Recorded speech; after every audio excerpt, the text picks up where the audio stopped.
அண்ணாமலை இன்னொன்னு சொல்றேன், உங்களை மாதிரி கோழைகள் இல்லை, நெருப்பாற்றில் நீதி வந்தவர்கள். ஒரு நீதிமன்ற ஆணை 2004ஆம் ஆண்டு 20 ஆண்டுகளுக்கு முன்பு ஒரு நீதிமன்றம் தீர்ப்பு, நீதிமன்றம்னா கீழ்கோர்ட்,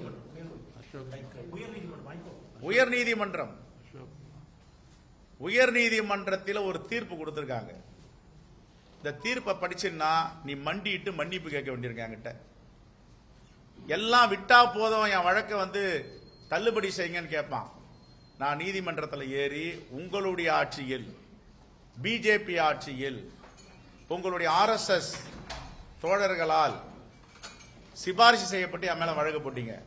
4 வழக்கு நீதிமன்றத்தில் நான் சொன்ன இந்த வழக்கை நடத்துங்க, இன்னும் தீவிரமா நடத்துங்க, CBCID CBI கிட்ட நடத்துங்க, லோக்கல் போலீஸ் சரியா விசாரிக்காது, என் மேல தானே FIR இருக்கு, விசாரிங்க. நீதிமன்றத்தில் முறையிட்டு என்னுடைய வழக்கறிஞர் நீதி அரசரா இருந்த சந்துரு, என்னுடைய வழக்கு தான் கடைசி வழக்கு அவர் நடத்தினார், அப்புறம் நீதிபதி ஆயிட்டார். நீதி அரசர்கிட்ட நீதிபதி சந்துரு அவர்கள் சொன்னாரு, இந்த வழக்கை இன்னும் வலிமையா நடத்த சொல்றாரு என்னுடைய கிளைண்ட், சாதாரண போலீஸ் நடத்தக்கூடாது, CBCID SP லெவல்ல நடத்த சொல்லுங்க, சவால் விடுறாரு அப்படின்னார். அப்ப நீதிமன்றத்தில் காவல்துறை என்ன சொன்னதுன்ற ஒரு பக்கம் மட்டும் படிக்கிறேன். இந்த நகல் தீர்ப்பு ஆன்லைன்ல இருக்கு, அண்ணாமலை ஃபர்ஸ்ட் படிக்கணும். பத்திரிகையாளர்லாம் கூப்பிட்டு நான் சொன்னது தவறு அப்படின்னு அவர் மன்னிப்பு கேட்கும் வரை நாங்கள் விடமாட்டோம். இந்த நீதிமன்ற தீர்ப்புல சொல்றாங்க, நான் தான் பெட்டிஷனர்.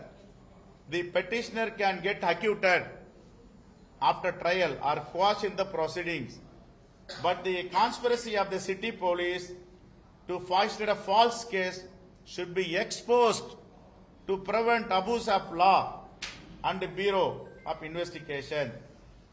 அடுத்தது சொல்றார், ஆனரபிள் ஜஸ்டிஸ் முன்னாடி பப்ளிக் ப்ராசிக்யூட்டர் அப்ப இருந்து ஒரு சுப்பிரமணியம், உங்களுக்கு எல்லாம் தெரியும், அவர் தான் நம்பர் 1 பப்ளிக் ப்ராசிக்யூட்டர், ஃபேமஸான பப்ளிக் ப்ராசிக்யூட்டர் சுப்பிரமணியம் சொல்றார், தி land public prosecutor would contend that if the court want charge may be quashed.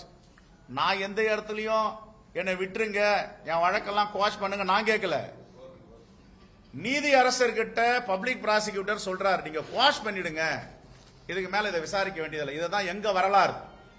நாங்க யாருக்கிட்ட மண்டியிடல, மன்னிப்பு கேட்கல. எங்க பரம்பரை, எங்களுடைய பின்னணி, எங்களுடைய வரலாறு, நீதிமன்றத்துக்கிட்ட நாங்க தவறு செஞ்சுட்டு குவாஷ் பண்ணுங்க நாங்க. இதுதான் காங்கிரஸ் உடைய வரலாறு, எங்களுடைய பின்னணி. இந்த நீதிமன்றத்துடைய ஆணையெல்லாம் படிங்க. எவனோ ஒருத்தர் ஊன்னு ஒருத்தர் சொல்றாருன்னு அந்த ஆவு பேச்சை கேட்டு இப்படிலாம் பேசுனீங்களா என்ன நடக்கும்?